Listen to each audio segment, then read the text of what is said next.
I was going to do, I feel like since we have such limited time, I didn't do my sometimes what I usually do on a Monday or Tuesday or Wednesday, just to see how people are. You walk into a congregation on Tuesday and you go Shabbat Shalom, and everybody goes Shabbat Shalom. That's not everything. I'm going to spend, as I said yesterday, give me the first 15 minutes to answer the question I was asked Friday by a couple of people. Give me an opportunity to do that, and then we'll go right into the questions. Is it going to be a problem if we go a little bit past 12?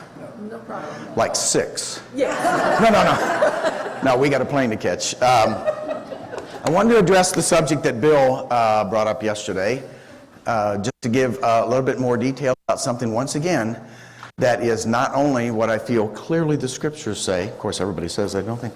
But it's verified by the second witness of the way everything else works, particularly in a garden or in a field, because Yeshua said the field is the world. And he tells all these parables, understanding that if you see what's going on in a field, if you understand those things, then you understand prophetic events and things that are going to happen in the end times. And of course, we live in a first world country in which we've pretty much eliminated people going out in the field and growing their own food and eating the fruit thereof. And so therefore, we lose that picture. We lose that image and that paradigm or model of end times. Classic example, I'm going to go through this as quickly as I can, but I want to do it as much justice. So there's only 8 slides here, so don't freak out. Okay? The classic passage that we're dealing with here is something that the John Walvards, some of you may know who John Walvard is. A lot of my research into this particular, and of course I did a study on this. Particular subject is based upon some comments he made. As you well know, he's kind of the father of the pre-tribulation rapture. Some of you already know that. Or the dean of it, whatever word you want to use. And so in a couple of his books, I'm putting something together from 2 different books. Number 1, the whole foundation of the pre-tribulation rapture collapses if 2 things are not true. I'm quoting him. 2 things are not true. 1, if Israel and God's assembly, i.e. called the church, are the same thing, the whole thing collapses. Now that's the first thing he says. And the second thing he says is if the restrainer, or he who withholdeth, or in the King James, he who letteth, will continue to letteth. Okay? A little tomato and, okay, never mind. Have a stupid humor. Okay? Until he be taken out of the way. If that's not the Holy Spirit, then the whole thing collapses. So we're going to just deal with that one right now. And so let's go to the classic one he quotes from. This is where this restrainer, or the NAS says he who withholds, I believe, comes from. So let's get some context here. I'm going to try to read it as straight through as I can. So I'm going to try not to add any commentary on it and then come back and talk about it. All right? So let's get the context. 2 Thessalonians chapter 2, verses 1 and 2. Now we beseech you, brothers, by the coming of our Master Yeshua the Messiah, by our gathering together unto him, that you may not soon be shaken in mind, or be troubled neither by spirit, nor by word, nor by letter, as from us, as the day of Messiah is at hand. So if you're a grammarian and dealing with these issues, the context is the focus. The subject is the coming of Messiah. Are we all okay with that? I don't want to lead the witnesses, if you know what I mean. As we go through it, the context is the coming of the Messiah. Because as you well know, historically, there's a lot of people that thought he came already, and they were concerned because there was letters going around, things being said at that time, and he's trying to comfort the Thessalonians that there's certain things that have to occur first before this happens, all right? Now, then we go to the next verse, 2 Thessalonians 2:3. Now, the subject, if you're dealing with grammar, the subject is going to change. Whether it be Hebrew grammar or Greek grammar or English, the subject is going to change. Let no man deceive you by any means, for that day shall not come except there being a falling away first, that the man of sin may be revealed, the son of perdition. So the subject has changed to the man of sin, the son of perdition. Can we all agree with that? Yes. Are we okay? Now I'm going to come back and talk about these because a few things I want to catch. Now, let's go to the next verse. Who opposes. Now, who would that be? Not a trick question. The man of sin. The subject has not changed. Who opposes and exalts himself above all that is called God. Who would that be? Yeah, it's not difficult. That you can say it. The man of sin. Everybody's scared? I don't know what to say. It'll be wrong. The man of sin, the son of perdition. Are we all okay with that? The subject has not changed. All that is called God or that is worshipped, so that he as God, man of sin, son of perdition, sits in the temple showing himself that he is God. Man of sin, son of perdition. Remember ye not that when I was with you I told you these things, and so now ye know what is withholding, that he might be revealed in his time. Who would that be? Man of sin, son of perdition. Nothing's changed, my friends. Nothing's changed here at all. The subject has remained the same. The one who is doing the withholding is going to be revealed. Right now we don't know who he is. Why? It's the spirit of Antichrist or Anti-Messiah, whatever term you want to use. I'm already starting to dehydrate. It's a spirit. We don't know who the dude is. Every book on the planet's trying to figure out who that is. But the point is, as we are speaking right now, as Paul was speaking then, it was the spirit of Antichrists, even in the plural in several places, that are in the world. And this anti-Messiah, this adversary, according to the scriptures right now, I'm not talking about the future, I'm talking about right now and at the time they were written, roams to and fro upon the earth, seeking whom he may devour, and has access to heavenly places. Job chapter 1, verses 1, 2, and 3. Okay, he has access in heavenly places. But we don't know. He's a spirit. And what is that spirit doing? How many times did Bill say this yesterday? The purpose of him and his ministry is to steal, kill, and destroy. And so he's not revealed yet. So let's move on. For the mystery of iniquity is already working. The subject hasn't changed. The one that's restraining, the one who's going to be revealed, is called the mystery of iniquity. Doth already work. Only he who now letteth, same word as the restrainer in the verse before this. It's just in a different word. It's letteth instead of withholds. Will continue to let until he be taken out of the way. And then shall the wicked be revealed. Why? We didn't know who the wicked was before he was revealed. This ain't rocket science. We didn't know who it was. It was a mystery of iniquity. And he was roaming to and fro, having access to heavenly places. And the master shall consume with the spirit of his mouth and shall destroy with the brightness of his coming. Now let's go back. Because the end is revealed where? Out of the beginning. And all the things that were occurring in the end times are revealed in the very beginning. And so everything Paul's going to say about this character was already in the beginning. And not only that, since the Father loves us so, John chapter 3:16, he tells us over and over and over again, just like a papa always does.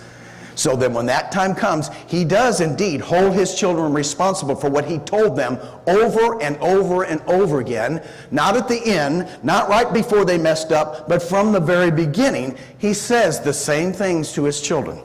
Especially what's going to culminate on the end. So you'll see that the words that Paul uses are all in the beginning. So, let no man deceive you. That's exapatao in Greek. Translated as lots of words for deceive. Greek uses that particular term to describe the one who's the man of sin, the son of perdition, the one who's restraining, is deceiving. Are we all okay with that? Maybe just a coincidence that we go to the first occurrences of this word. In the Exodus, Moses said, now remember the Pharaoh is, the Hebrews are in Egypt, right? They're working and slaving for the Pharaoh. And the whole idea that Moses was told in Exodus chapter 3 that you're going to go back and you're going to free your people And they're going to go to the promised land. You know the whole story. So Moses already knew, if you read Exodus chapter 3, verse 12, Moses already knew that they weren't going right to the promised land. He was already told. He already knew they were going to go to Mount Sinai. I wish I could had longer time. He already knew. So they are in captivity. Now, every theologian that I know of, every theologian that I know of, Christian or otherwise, knows or believes and sees the clear analogy of the Pharaoh with the adversary, and Egypt is the world. Are we okay with that? I understand that. I agree with that. I think Bill agrees with that. It's this constant picture. And so we're in slavery in Egypt. Behold, I go out from you, and I will entreat the Lord that the swarms of flies may depart from Pharaoh, from his people, tomorrow. But let not Pharaoh deal deceitfully anymore in not letting the people go. Who won't let the people go? Who's restraining, holding on to the people, not letting the people go? The Lord? Now that's ultimately going to be part of his plan, right? Because what the adversary does for evil, God will turn their captivity. That's a lot of things that Bill was talking about. But it's the Pharaoh who's doing the holding. Let me give you another example. Remember, the field is the world. You go out and plant a garden. Let's do it something that the average person does, because we don't have very many farmers out in the field, farming the field anymore, even though I know there are some of you in here, you already came up and talked to me. But let's just say the average person has a garden. You go out to the garden and you plant your tomatoes and your cucumbers and your kumquats. Okay? I just love the word kumquats. It's a funny word.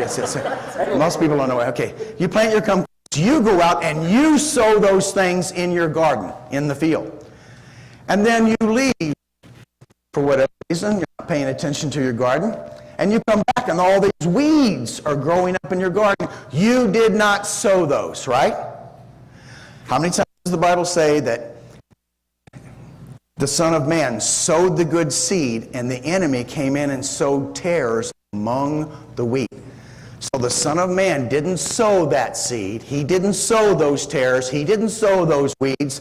A wind, spirit, something spiritual, usually is what causes weeds to come up out of your garden, unless you just didn't get them out well in the first place. So when you plant a garden, you sow the good seed, right? And something comes in and sows them. You didn't do that. So when you grow a garden, if anybody knows anything about gardening, is it the wheat or the kumquats or the cucumbers that are restraining the weeds from getting water and sun and nutrition?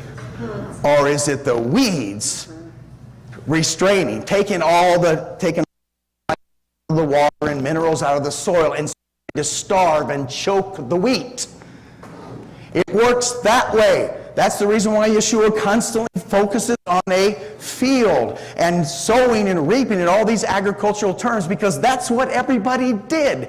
He put it in something everybody was aware of. Not theology from some high place, but natural things that people do. And he uses those things. And Paul said, follow the lamb of the Messiah. Am I cutting out every once in a while? Okay, should we do something about that? Or should I just... Okay, I'll leave it up to you. Is everybody okay? Okay. That's why that is there. Who won't let the people go? Who's holding back? Because that's what that word there means in 2 Thessalonians, to restrain, to hold back. Who's doing the holding back with Pharaoh? In a field, who's doing the restraining? Who's doing the holding back? Now, why would the tares want to keep the wheat from producing fruit? Remember when Yeshua tells the story about that, and that the disciples immediately want to run out and go remove all the tares? What does Yeshua say? Not remove them. Leave them there until the time of the end, when the reapers will come, when it's time for the harvest. Because he already knew, prophetically, because he's smarter than we are, that there's going to be a couple of generations or so, I say that sarcastically, in which the tares are going to look pretty much like the wheat. The only thing that distinguishes the tares from the wheat is later on in the harvest, when the wheat produce much fruit.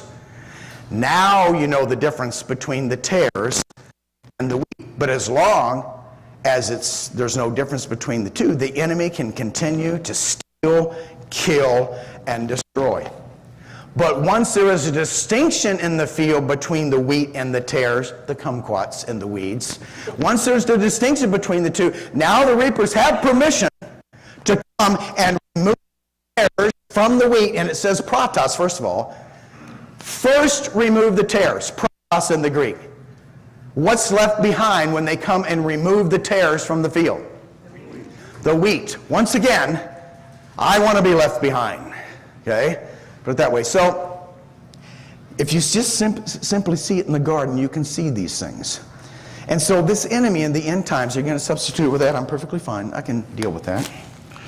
All right. Okay, so where was I? Okay, so Paul specifically uses a word that's used of the Pharaoh that Bill also mentioned yesterday about not letting the people go. And so he's the one doing the restraining. Now, if you go back to Exodus chapter 3, verse 12, I believe you're going to find out that it's my opinion, based upon those passages. You remember the burning bush and all of that. Based upon those passages, the enemy, the adversary, the Pharaoh, I believe, was not trying to keep the people from going to the promised land. I believe the Pharaoh, the restrainer, was trying to get the people from going to Mount Sinai. Moses already knew they were going to go to Mount Sinai before he went back to Egypt. He already knew they weren't going straight to the promised land. They were going to go to Mount Sinai. Because I'm going to suggest to you, it's not the Torah that freed the people from Israel. It's not the Torah that freed the Israelites from the Pharaoh. It was the blood of the Lamb. The blood of the Lamb delivered them out of the world, out of the clutches of the adversary. They went to Mount Sinai first to get the means by which to survive the wilderness called life. See, that's what the enemy doesn't want us to do, is to keep his commandments, have a blessed life. He didn't want them to go to Mount Sinai. See, Moses already knew, once again, they were going to go to Mount Sinai first. So I believe the adversary working to the Pharaoh was trying to keep the people from going to the mountain, because the mountain gives the instructions to survive the wilderness. It doesn't deliver you from Israel or from Egypt. Only the blood of the Lamb establishes this. Then there's this. It's always one before the other. And so moving on, the Pharaoh's going to deal deceitfully with them and not letting the people go. Then we see those who oppose, whoever this adversary is, opposes him and exalts himself above all that's called God. The one who opposes, that word in Hebrew there, cheva. The very first time that shows up is the enmity of the seed of the woman. Genesis chapter 3, verse 15, there's the seed of the woman. And then enmity, the one who opposes the seed of the woman. Everybody knows who the seed of the woman is, right? That's the Messiah. Yeshua is the seed of the woman. He has an enmity, an adversary who's going to oppose everything he does. He's going to stand against him. The whole nature of the enemy is to keep God's plans from happening. That's the whole nature of who he is. It's not the Holy Spirit that's keeping the Father's plans from working. It's the bad guy that's doing that. And he's in the world as a spirit right now, stealing, killing, destroying, roaming around, opposing everything, and he has access to heavenly places. That's important here in a minute. Moving on. So when Paul says, I already told you these things, and now you know what withholds, that word is katecho. Katecho in Greek. That is the word used there to express the idea of holding or restraining something. Now, we might as well stop and talk about it right here, because I know what many of you are going to do. Because we're all trained already to think a certain way. In virtually every ancient Bible version manuscript, except some of the newer translations, and I like the NAS, don't get me wrong, but it's not perfect. King James isn't perfect, okay? It's only the plenary inspiration of God that's actually God-breathed. Our translations aren't. There's two translations, the NAS and the NIV. who slip an English word in there that's not in the Greek. Does anybody have an NAS? You do. Could you do me a favor and read? Okay, what I'm going to do is I'm going to read the passage before. Remember the context, and I'm going to have you read 2 Thessalonians 2, verse 5 and 6. Are you ready? All right. Now, the context is the enemy who opposes and exalts himself above all that's called God and his worship as he sits in the temple of God. So the context is the son of man, or son of perdition, the man of sin, right? Now, Paul tells us all that, and now read it in the NAS. 5 and 6. Do not remember that while I was still with you, I was telling you these things, and you know what restrains him now. There you go. Stop right there. Restrains who now? See, they put the word him in there. They introduced another character. So that's where they get the idea that what was being talked about was the bad guy, but there's someone restraining the bad guy, this him person. There is no him in the Greek. The King James doesn't have it. Young's literal translation doesn't have it. All the major, even new commentaries or translations don't have it, and none of the Greek texts have it. There's no him there. It says it very clearly in the King James English. Not that I'm a King James English only person. I'm not saying that. The context was the man of sin, the son of perdition, and so now you know what withholds. There's no, and now you know what withholds him. There's no him there.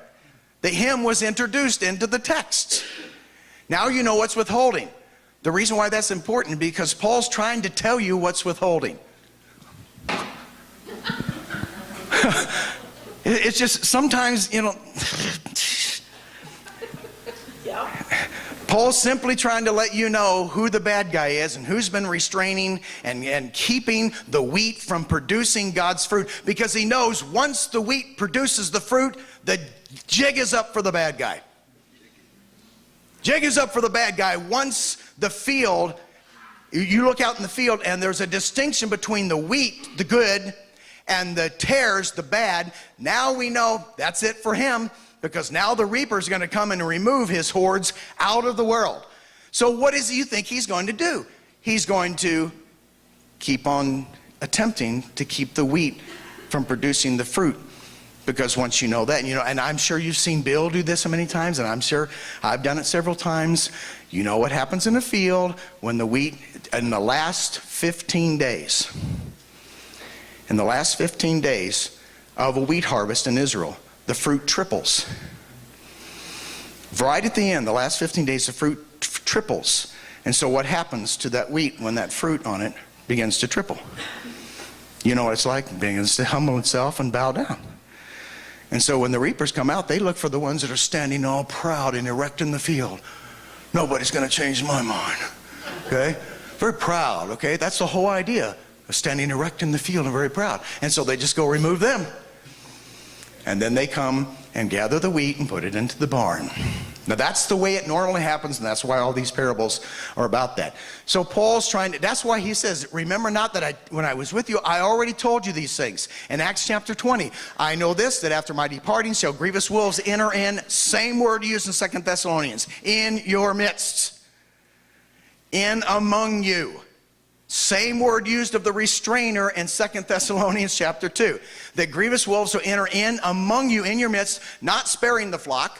Also of your own selves shall men arise, speaking perverse things, and draw away disciples after them. Therefore watch and remember that by the space of 3 years have I not ceased to warn you every one day and night with tears. He already told them these things. He already told them that there's going to be enemies in your midst, that you're the field of wheat. And there needs to be a separation between the two, because once your roots start tangling up in the ground, if you remove the tares, there goes the wheat. Okay, and so going back, he says, for the mystery of iniquity is already working. Context hasn't changed. Only he who now, kateko, restrains, will continue to restrain until he is taken out of the way. Now the question would be, and then when he is, he's revealed. How do we know that? Revelation 12. Why don't I have Revelation 12 up there? I missed that one. Let me see if I just missed it. I didn't. Somebody read Revelation 12 for me. Because, never mind, I have my Bible.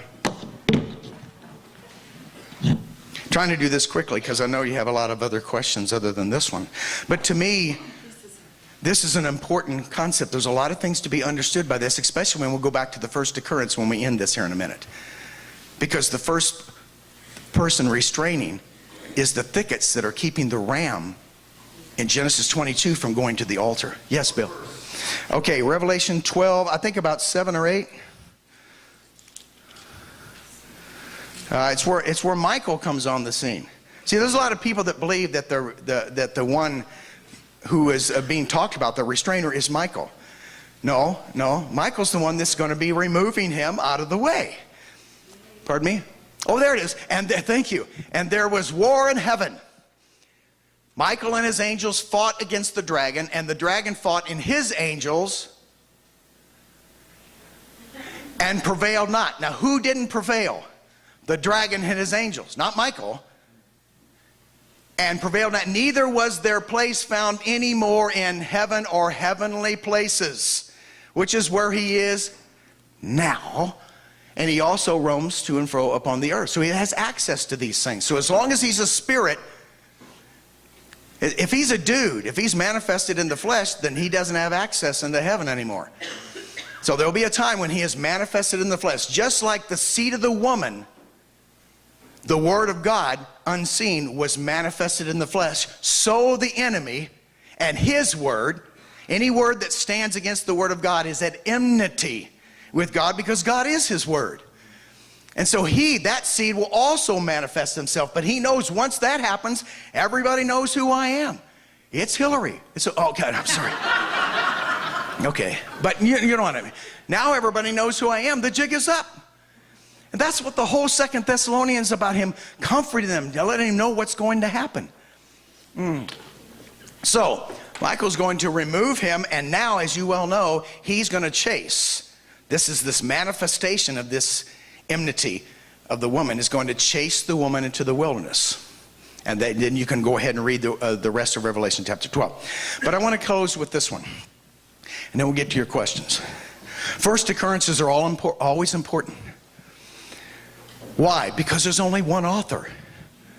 If there was a whole bunch of authors of the scripture, well, then they can all use different words and different circumstances depending upon my mood that day or whatever. But it's one author who's smarter than we are, and so it's no wonder that we see the same consistent things. That's why it's important to understand the creation, because the reason why we see the DNA structure, for example, of some things that look completely different, that are very close in their genome, but even one letter off is a huge difference, but nonetheless are very close. Why? Because we have a common designer. If we don't understand the creation, we can't understand that which brought the creation into existence in the first place. It works the same way, common designer. So one author is going to be consistent from beginning to end. Now, let's go to the first occurrence. You know the whole scene. Isaac is going to be offered upon Mount Moriah. And as you well know, I'm not going to go through the passages, but it's traditionally understood. Now, I'm not going to pop your balloon on this, so don't think you know where I'm going with this. It's traditionally understood that Isaac represents Yeshua, the Messiah. And I'm going to tell you yes and no. Let me tell you why. Because we have a tendency to just look at the Messiah going to that altar, being crucified, so forth, and it's difficult to relate to them if we don't realize that the Messiah has a body, and that body is us. Because I'm going to suggest to you that actually at the time, even though he died in a figure, according to Hebrews, he died in a figure, when you read the actual passage, Isaac didn't die, did he? I thought he was the picture of the Messiah going to the cross and dying. He didn't actually die. What actually died was the ram. Right? Can we agree with that? Okay, follow me on this. I'm going to suggest to you that Isaac, just like us, a man of sin, a fallible man, just like all the rest of us, deserved to go on that altar. He deserved it, because we all deserved to go to that altar. And so I'm going to suggest to you Isaac represents the body of Messiah, Not just the head, okay? It wasn't a head that was put on there like those things that bobble in the back of your car, okay? It was the picture of the body of Messiah. And Isaac deserves, so I'm going to suggest to you the enemy wanted Isaac to be sacrificed on the altar. He wanted man. He's the prosecutor, if you will. He wanted man to pay that penalty. Remember? And men began, the whole object, the enemy knows that, and the Father knows that. The enemy's object is to get rid of man, to exterminate man. God wants to redeem the man. And so therefore the enemy wanted Isaac to go to that altar. But Father's intention all along was the ram. Are you with me? His intention all along was that ram was actually going to go on that altar. And it may be a coincidence that the root of the word for ram is Elohim, God. That may be just a coincidence that he chose that one thing, because it's not a lamb. Okay, it's not the various words used for lamb. It's not a turtle dove. It was a ram. And because the root word of ram, ayil, shares the same root as God does. So a ram was caught in a thicket. Abraham lifted up his eyes and looked, and behold him, a ram that was kateko, caught, restrained, held back in a thicket by his horns. And so Abraham, representing the people of faith, our father, our pattern of who we are as well, went and took the ram. Now, we don't know all the things that happened. Took the ram and offered him up for a burnt offering on this instead of his son. Can you see what I'm talking about? You see the enemy in the thickets and in the thorns. I wish we had time to go through all the meanings of thickets and thorns and thistles. Okay, no, we don't. No. But the first occurrence, of course, is that, I'm doing it anyway, but just real quick. the first occurrence, of course, is in the garden, when the design by the Father was that man live in this beautiful paradise where all he had to do was pick things off of trees to eat. And because of him doing one thing, God gives him a commandment, he decides that he doesn't need to keep it. There's a lot more in between, but you know what I mean. And so disobeying God's commandments starts the whole problem. I'm going to suggest to you disobeying God's commandments sustains the same problems. The same thing that started it is the same thing that sustains it. That's why Stephen Hawking and all the bunch will say whatever or whoever created the universe is also sustaining that same universe. So in the creation, we know whatever brought it into existence keeps it in existence. So the enemy brings sin, disobedience to God's commandments into existence, talks them into using words, right? Hath God said. He used words. So that beguiling of Eve wasn't Eve having sexual relations with a snake. And which makes it a blood thing. It's not a blood thing. It's always been his blood. Our blood is the problem. His blood is the solution. And always has been from the very beginning. And so he deceives mankind using words, teaching, if you will.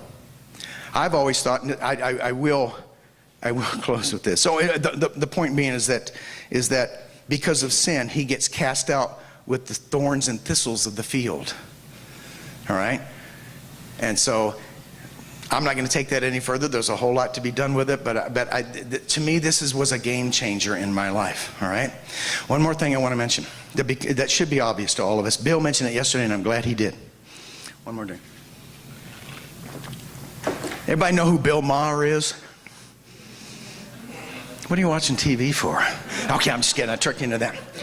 So you might ask me the same question. Okay. And a horrent little comedian, funny guy on HBO. And one of the most pictures of atheism and evolution upon there. Hates all religious systems and the movie Ridiculousness or whatever the name it was.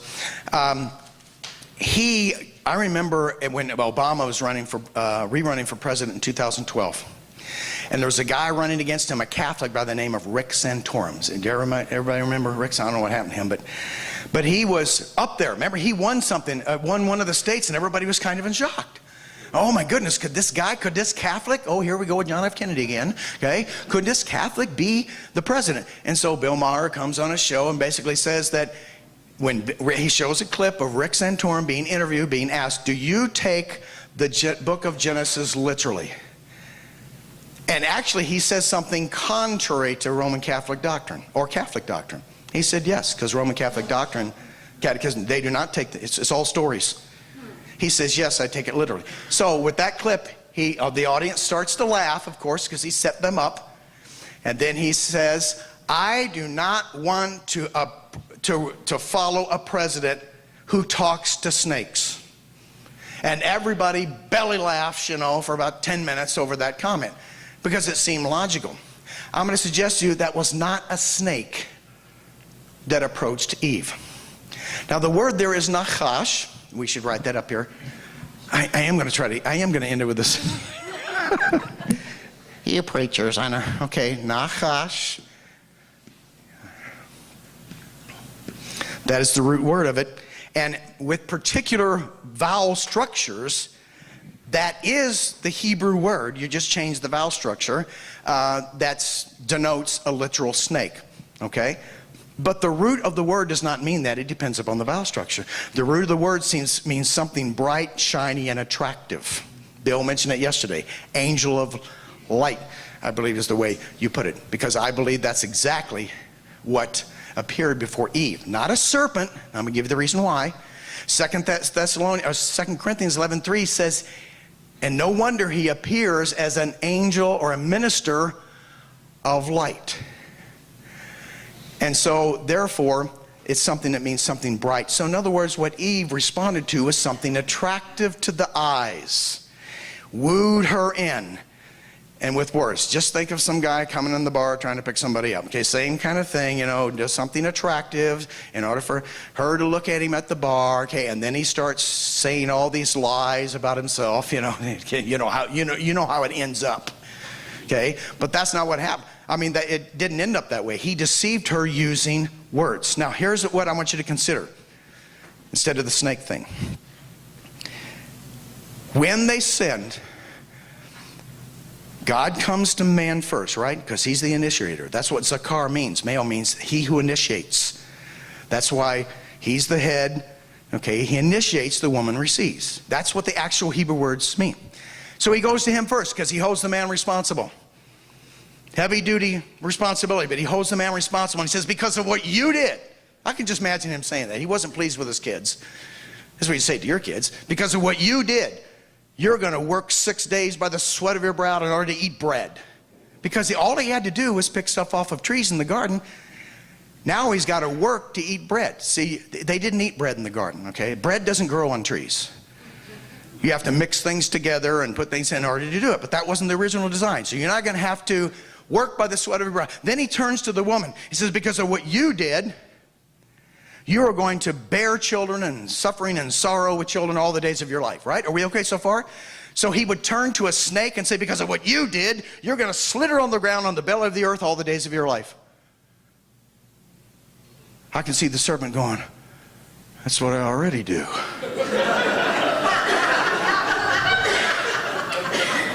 I'm sure he was thinking, that's terrible. Oh, I can't believe, what a punishment. And he's, okay. So the result of what he did is now he slithers on the ground like a snake. Okay, are you with me?